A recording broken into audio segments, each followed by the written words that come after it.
Bullseye with Jesse Thorn is a production of MaximumFun.org and is distributed by NPR.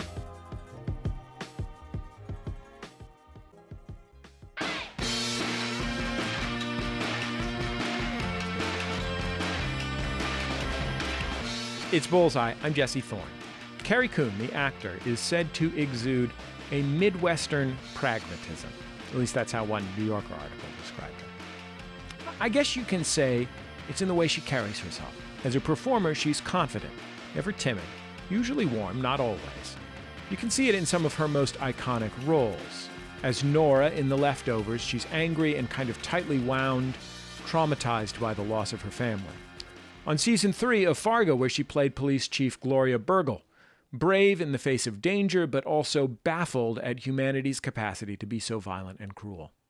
She's starring in the new film The Nest. The Nest was directed by Sean Durkin, who previously made the acclaimed film Martha, Marcy, May, Marlene. In The Nest, Carrie plays Allison. Allison is married to Rory, played by Jude Law. Together, they and their 2 kids move from upstate New York to an estate outside London, where Rory grew up. Indirectly, the move causes their marriage to crumble. I say indirectly because, as you see in the film, the new home doesn't create any new issues for the couple. It just brings up their existing problems.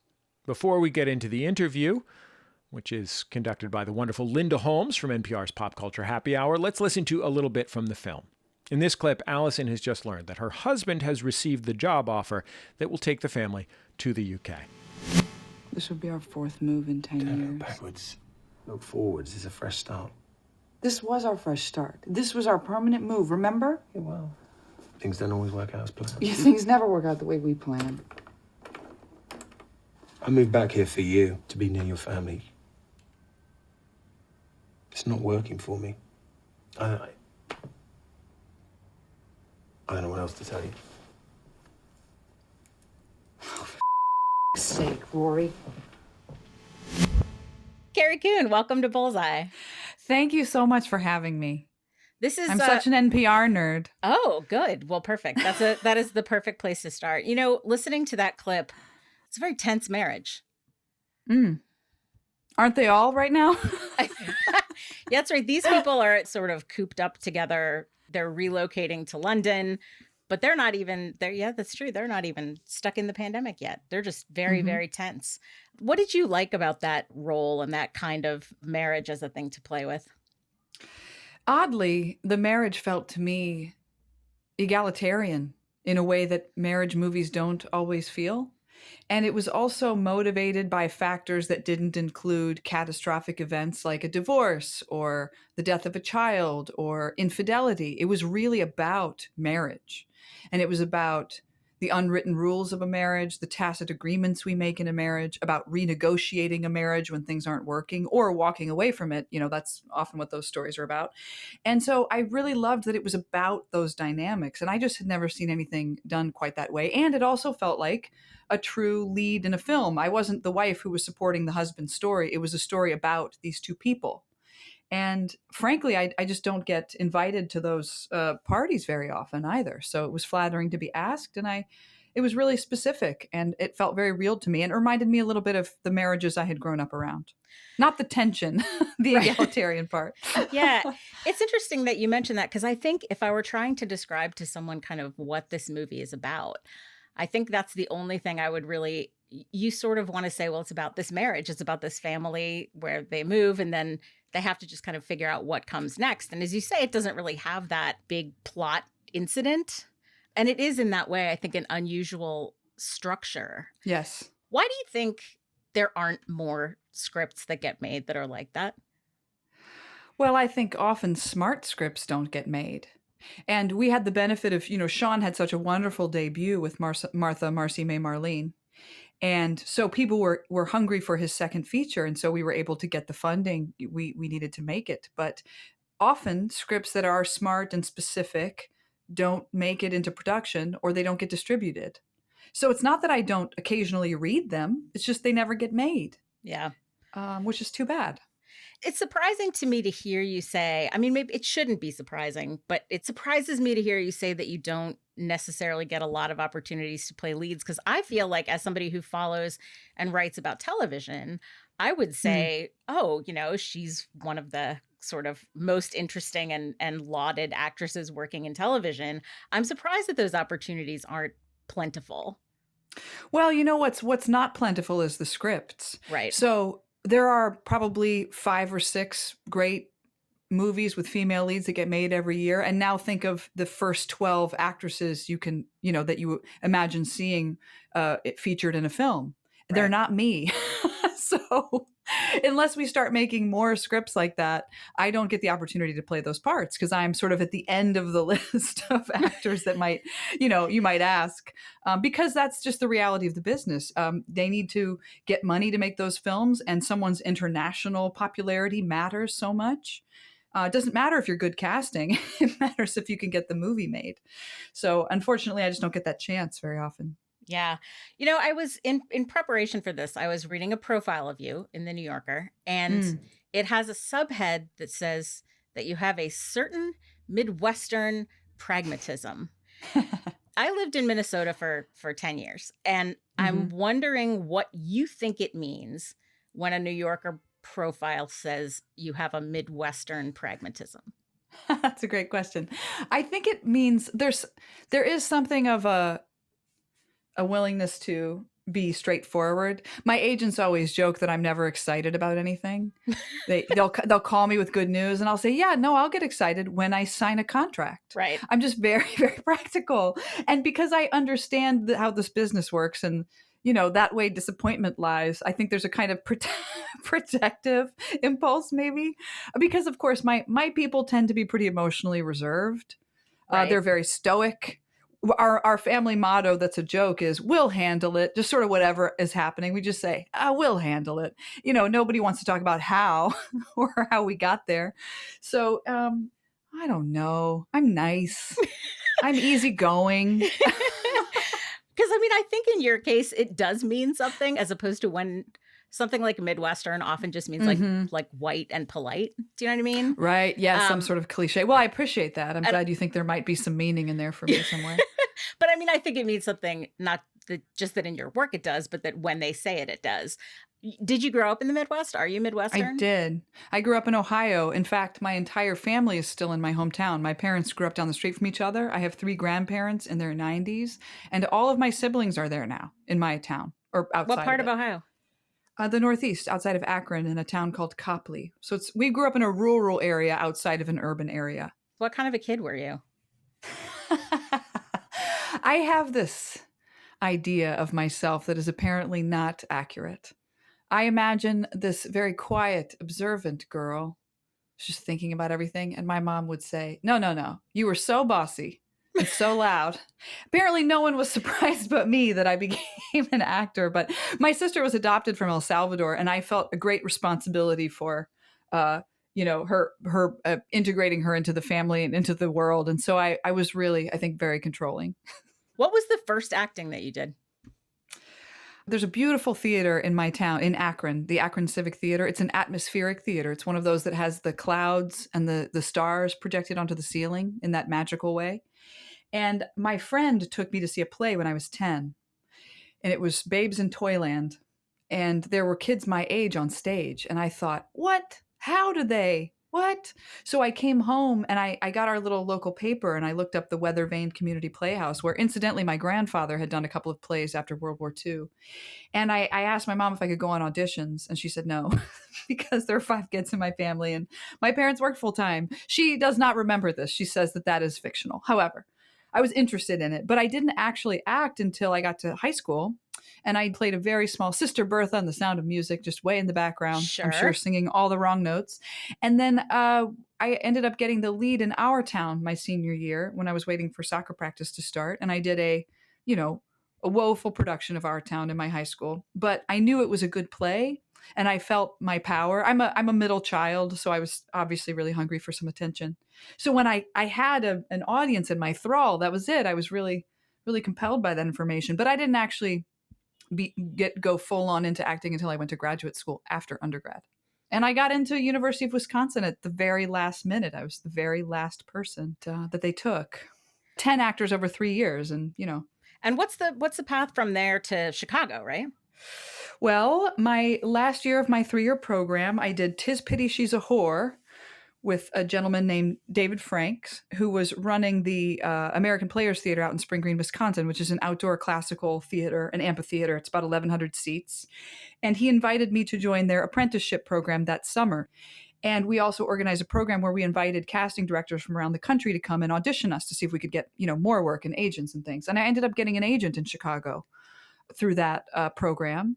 And then one of the directors who I had worked with gave me my first play in Chicago. So James Bonin hired me at Remy Bumpo Theater. And so it just, all the directors I was working with were based out of Chicago. I'm a Midwesterner.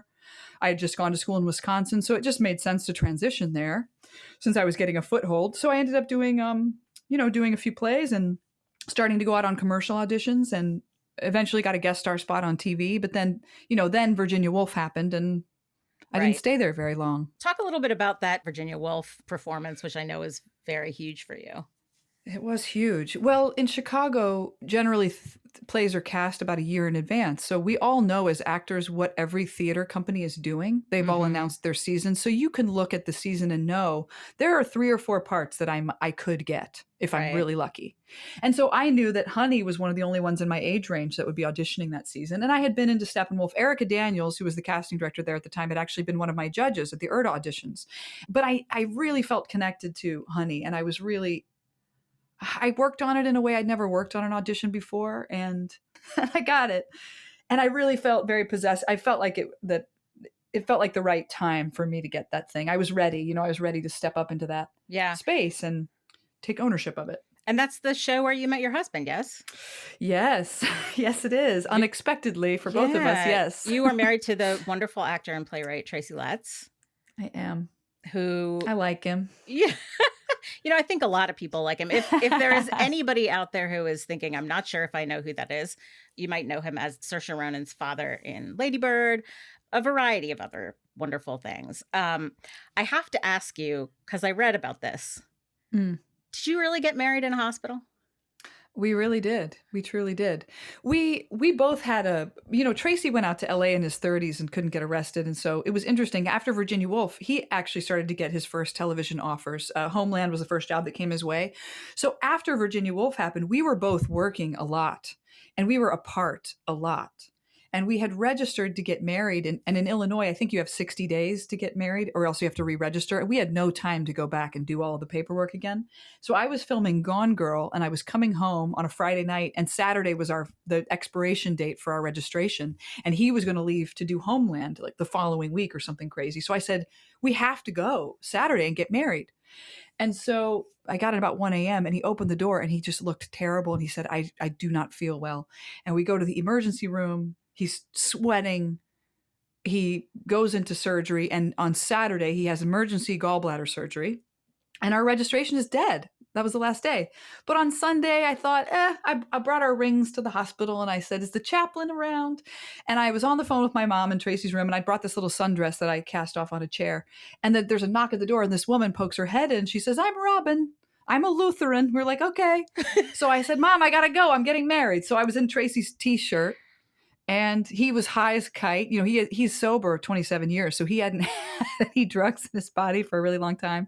So we went through this improvised, very slow ceremony in our room. Tracy off the shoulder, hospital gown. We took some pictures of our grippy socks and our hands because the rest of them were really terrible. And then she brought us some grape juice and some challah bread, and then Tracy went to sleep. Wow. So, yeah. How do you feel about that being your wedding story? I feel great. Yeah. I never, my parents had a modest Midwestern, modest wedding.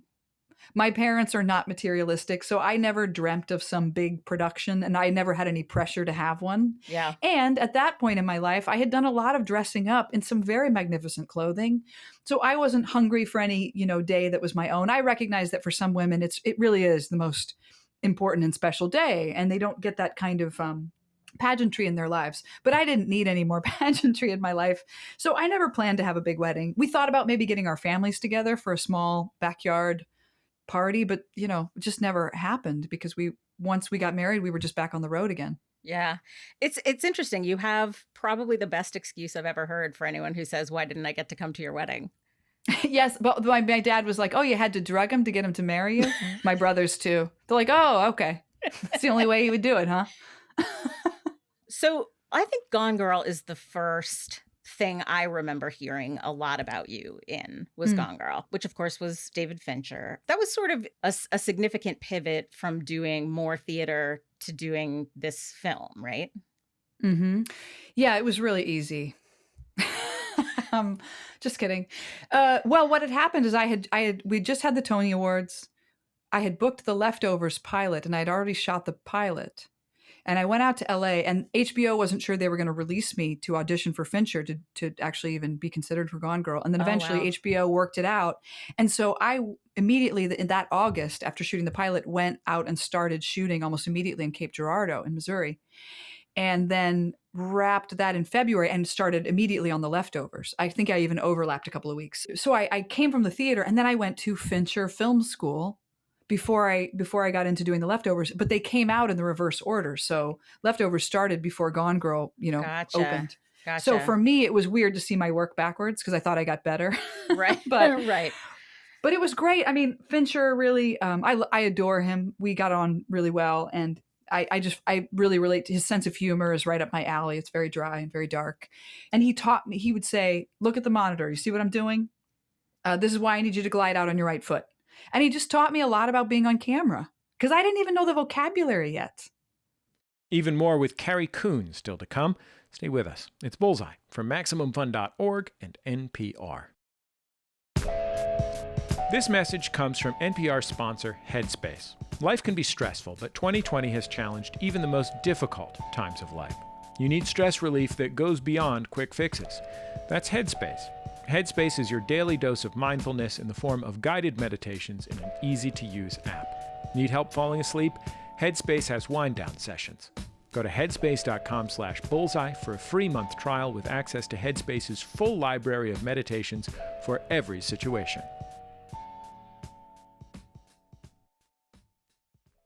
Since the 1980s, hip-hop and America's prisons have grown side by side. And we're going to investigate this connection to see how it lifts us up and holds us down. Hip-hop is talking about what we live, trying to live the American dream, failing at the American dream. I'm Sydney Madden. I'm Rodney Carmichael.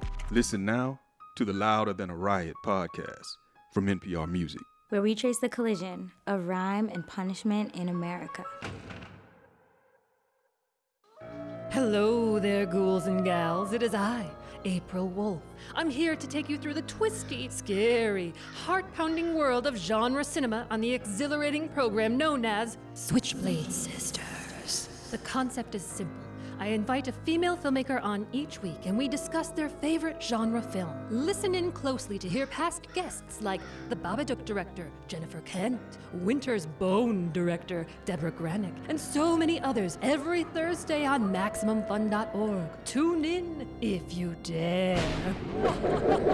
It's actually a very thought-provoking show that deeply explores the craft and philosophy behind the filmmaking process while also examining film through the lens of the female gaze. So, you should listen. Switchblade Sisters. It's Bullseye. I'm Jesse Thorn. Our guest, Carrie Coon, starred in The Leftovers, TV's Fargo, and many more. She's starring alongside Jude Law in the new film The Nest, which is available to rent online now. Her interviewer is our pal Linda Holmes, who's the host of NPR's Pop Culture Happy Hour. Let's get back into it. For people who haven't seen The Leftovers, HBO show based on a Tom Perrotta novel. If you haven't seen it, it takes place 3 years after this global event that they call the sudden departure. 2% of the population has vanished, and Nora lives in Mapleton, New York, not the Midwest. She's the only person in town who's kind of lost her entire immediate family. When you started to explore the character of Nora, she was, in the pilot, she doesn't seem as central as she becomes later. Is that an accurate, Yes. sort of sense Absolutely. of the story? Did you have a sense then that she would eventually be that, or is that something that became clearer as the 3 seasons of the show went on? That absolutely became clearer as we went on. I think Tom and Damon became invested in the Nora Kevin relationship, and they recognized that there was something about it that felt really central to the show. And so it just became a bigger part of the piece. And I didn't expect it to continue to grow to the point where I would get to finish it out Yeah. in that spectacular fashion. So I was really flattered, of course, because I didn't work that much those first 4 episodes. And then episode 6 came, and that was the first time in my life I'd ever been basically in every frame of something for, a whole shoot. I'd really only done a scene here and there up until that point. And so there was a lot of pressure to deliver that episode. And then, it kept going from there. Yeah, one of the things I find so fascinating about that show is that, as I said, it starts off in a situation where kind of, other than this sudden departure, which is a pretty big other than, but other than that, it is a pretty grounded show. Like, you can kind of imagine it being a pretty real idea of what the world might look like if this very, very kind of fantastical event happened. But as it goes on, it kind of gets more and more surreal and strange, and to me kind of cool and interesting. Does it change the performance at all as the show gets kind of more bent? Does it call on any different skills, or is it all just Nora is now in a different kind of situation? I think it is Nora in a different situation. The first season's based on the book, and Tom Perrotta was exploring, in his very special way, collective grieving. Right. He wrote that book shortly after 9/11. And so the first season's grounded in the book in a way that the rest of the seasons just aren't. There is a lot more humor, and it kind of loosens up a little bit. I mean, Tom's books are very funny, but that's not what our season 1 was really like. And so I always say when you come back to shoot a season, it feels like putting on a wet bathing suit. Like, I know this is my bathing suit, but it's really uncomfortable. So it always felt a little strange to start. And the way Damon was working, we sort of never knew what was going to happen. We didn't know we were going to Texas or Australia till very close to when it was time to leave. I usually got just a few days with an episode before we were shooting it. And when you contrast that with somebody like Noah Hawley on Fargo, I had, 6 episodes before we even started the season. So it was just you just had to accept the unknown and the uncertainty of it. And that was a lot of fun. It was really liberating. And I have to say, Nora Durst did feel like a character who was capable of anything. And so nothing ever felt uncomfortable to do or something that she wouldn't attempt or didn't feel out of line for her. And it was such a joy as an actor because it did call on so many parts of me. And so often, women's roles in particular, I think are very narrow in their scope of expression. And so for me to have Nora Durst be at once, dark and sad, but also filled with rage, but also funny, but also very physical, was such a challenge. And it was so much fun to be pushed in that way and to be asked to do those things. And so it was really just a fun ride. It's as fun a ride as it is to watch. And of course, unfortunately it's feeling more grounded and realistic than ever. So a lot of people have been watching it during the pandemic. You talked so much when you were discussing, being a young kid who was interested in theater and visited the local theater. You seem like you're a person who really is kind of still of theater communities. I'm wondering what you think theaters need from people right now. Well, the theater is decimated, and my community is really suffering. There's a lot of just economic hardship right now among actors and people who work in all facets of the business. And most of the theater companies are not going to survive because we live in a country that doesn't support the arts. So we rely so much on ticket sales and grants. And, the Trump administration, every year they were in charge, tried to diminish the funds for the museums, for the operas and for public broadcasting. And, there have been a few Republicans who have managed to keep them from entirely eliminating that funding, but that's changing now too. So I'm really afraid for my theater community. And right now, people keep asking me sort of, oh, what do you envision is next? It's like there's no next. Right. There's too much pain. Right. And in addition to that, we have these institutional conversations happening about what are the ways that as liberal organizations we have failed in the Black Lives Matter movement and, just sort of bringing forward the voices we have a responsibility to make space for. There's room for everybody, but it shouldn't be, these resources are not finite. Art is not finite. Love is not finite. There's space, but institutions haven't necessarily made those choices very consciously. So, there's a bigger struggle going on if we even do get to come back. And of course, I also say the way arts function, they're a necessary component of any society, and they are ultimately going to tell the history of this moment. And that means that new companies will start, and younger and more vital voices will start to emerge. And there probably had to be a big shift like this. And so something amazing will come out of it. I'm just not the person to say what it's going to look like or what it will be. But right now, it's just a lot of like very real pain and very real just material lack for people who can't work. And a lot of my friends are, they're going to be forced out of the business. In Europe, every small town has a theater that's subsidized by the government. And they grow up seeing Chekhov and Shakespeare and Shaw. And, the actors that work in Europe are on a salary. And that's all they do. And they don't have to do 8 shows a week. They work in rep. And so they get to be artists. And in America, there's a sort of shame around saying, I'm an artist. We have to say, I'm an artist, but I'm also working on this or that or this podcast, or I have this other thing going. We're not allowed to claim it. There's a real, I don't know, the attitude toward the arts is getting more and more dire, even though we're great consumers of it. But I don't think people understand what it would happen if it was gone. Yeah. I do want to talk a little bit about The Nest. Where was that shot? We shot the American side up in Toronto for about a week. And then we took a little break, and then we went over the pond, and we went up outside of Oxfordshire, and we shot in a manor house up there that had been in the Churchill and Spencer family for 400 years. Yeah, it's a nice house. It is. There are a lot of weddings there. We actually made it look shabby. It doesn't look shabby. It's very cool. And, there's medieval architecture in it. And you're shooting a scene, and one of the owners will pop through a bookcase to grab their reading glasses. So it's a pretty unusual space. Oh, so they were still there. They were living there. They were. Yeah, they have their sort of apartments. They use the rest of the house for events, and they kind of sequester themselves in a smaller part of the house. But they were lovely, and they were around, and there were horses on set. So everybody was having a great time, just out on the grounds and taking a walk. And it was beautiful, just beautiful. You're acting with Jude Law in this movie.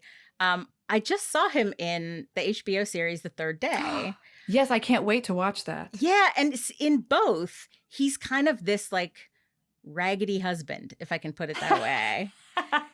And I'm always interested in how people feel like that transition from like your 20s to your 30s to your 40s works. Because for him, the thing I remember about him when he was very young was just that he was so beautiful, right? Yes. Not that he wasn't also a good actor, but that he was so beautiful. And now he's kind of playing these like grimier dudes, these raggedy husbands. And I'm wondering, how do you think that path is different for women? Because I know it's different for women. Yeah.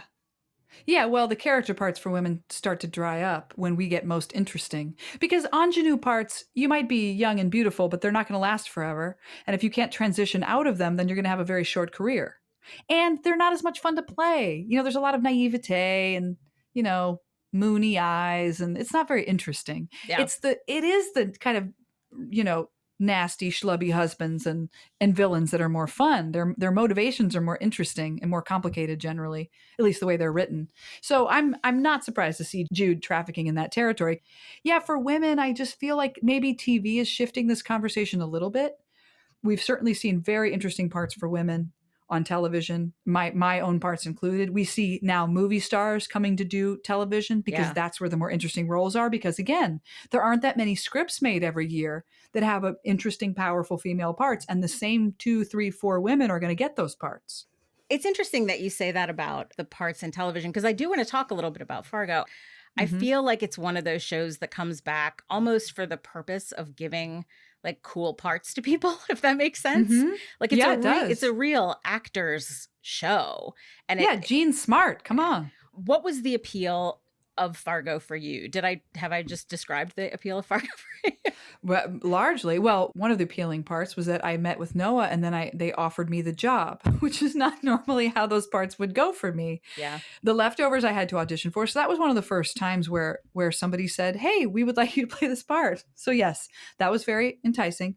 But in addition to that, the way that Noah is entering our current political atmosphere and socioeconomic atmosphere obliquely with the stories he's telling outside of time, the way he gives us distance to process things that are happening in our world, but with, the sort of cushion of entertainment is, I think, maybe unparalleled. I think what he does is really astonishing. And he's very willing to take a chance on a lesser known actor if he thinks they're right for the part. It's all about whether he thinks they're right for the part. And every now and then he does get just someone in his mind that he thinks, and he almost builds a character around them, or he just pictures, like Andrew Bird, right, is in this season. He's just like, yeah, I just thought he'd be good at it. He's never acted before, but Noah just has an instinct. And he tends to assemble just casts of people who are there to tell a story. There's not a lot of prima donna behavior on a Fargo set. And yes, he was leaning into my Midwestern pragmatism and the legacy of Fargo, to have the cop, the lady cop. So Exactly. It's fun to be part of that legacy. I mean, Frances McDormand is part of that legacy. For sure. That's the kind of club I want to be in. Yeah, and you talk about Frances McDormand. What is it like to take on a role that has at least echoes of a performance that's really iconic and beloved? You can't think about it or you won't get out of bed. Yeah. Well, what's wonderful about a well-written script is that everything you need is on the page. And Noah Hawley's writing is so specific. It's really specific. And specific writing is much easier to act than something that is vague and general. So when you have specific writing and then you add on to that a dialect, a cop uniform, a 15-pound belt, a winter coat, a heavy pair of boots, you're practically doing it before you even open your mouth. So I've found that as I've gotten older, my process has become a little bit more outside in. I think I would have classified myself as sort of an intellectual actor, a nerdy actor who liked to read a lot of things. And now that I have a kid and so much less time, I focus a lot more on, how are the ways I'm being remade externally, and can I be present in the moment, which is basically what my job is, even if I feel underprepared. But yeah, you can't think about those performances that came before you, because thinking about a performance isn't active. As if you're playing a character, they're just a person and they want something, and your job in a scene is to try to get that thing. So that stuff's in the back of your mind, but it's really all just decided on the internet. I feel like a couple different times in this conversation, I've asked you sort of what draws you two apart. And you've been trying to tell me, to some degree, you take parts that are available. Do you know what I mean? Not you specifically too, but like that actors do in general. And I even remember, I remember hearing Paul Rudd say the same thing, saying like, people sometimes think that you have like infinity roles to pick from, and you're Yes. picking them just based on some very specific algorithm. Do you think people misunderstand how much acting is in some ways like other jobs? Yeah, except we get rejected more. We interview more and we get rejected more. Otherwise, it's just like other jobs. I'm like, oh, you had 2 job interviews this year? I had 27 and I got none of them. So yeah, it's a little bit different. You always hear stories of like families saying to their newly graduated actor, they're shooting a film up in Cleveland. Why don't you do that one? Mm-hmm. Like, yeah, oh, that'd be great if I could just call somebody and get a job. But yeah, it is largely, and that's why you also see actors having to make shrewd decisions about the kind of work they do. You might see your favorite indie actor is suddenly in a Marvel movie. And you thought, I didn't think that person would ever do a Marvel movie. But if that person doesn't do a Marvel movie, then that person is not allowed to do the independent film that they love, because that independent film needs money. Right. And that actor has to have a strong enough profile to justify carrying that movie for investors. Yeah. So we have to make really shrewd decisions about the kind of art we make sometimes, until we get to a certain place where, we have infinite resources and, we're Meryl Streep. Right. I think there are a lot of people who don't necessarily know that is the way that movies get made. The script can exist, but that nothing happens until you attach a famous person. Yes, that's Often. right. There's so Often. many wonderful scripts that are in a, on a shelf collecting dust because they couldn't get somebody big enough to sign on to them. It's really sad. There are these beautiful stories that don't get told. When you think about the things that you would most want the opportunity to do, what do those things look like? It's so funny. I always think, well, I don't know yet because I haven't read it. I want to be challenged. I want to make scripts about women that look like the women I know, that have the same level of complication as the women in my life. I like to do things that are physical. So I would absolutely do something that was just, we're going to go out in the jungle and jump from tree to tree. And I would say, yes, I'm going to do that. So some of it is just what kind of challenge is it? I get a lot of scripts about dead children and I'm like, I did that one already. Yeah. I'd like to do something else. But a lot of the women's stories are pretty narrow in their scope. Like I said, about, the kinds of things we're allowed to do. So I don't know. I guess it's that this is why you see all these actresses starting production companies. Mm-hmm. Because then they get to curate the kind of scripts that are going to get made. Yeah. Elizabeth Moss is doing a marvelous job picking up some kind of obscure, really interesting, really complicated stories. And she has the star power right now to get that stuff made. You're going to see, Rachel Brosnahan is doing the same thing. She's picking properties, and it's the only way we have any control over what material we can participate in out in the world and create opportunities for other people too. Yeah. That aren't necessarily being vetted at the top level. Carrie Coon, thank you so much for coming on Bullseye. Thank you so much for having me. I feel that this is a little arrow in my quiver. Carrie Coon. Her film The Nest is available to rent online right now. Go check it out. And when Linda Holmes isn't helping us out, she hosts the great NPR podcast Pop Culture Happy Hour, which is super fun. She's also a book author. Her latest book is a novel called Evie Drake Starts Over. It came out last year. It's great. I loved it. I was just thinking about it yesterday, how great it was. Go check that out too.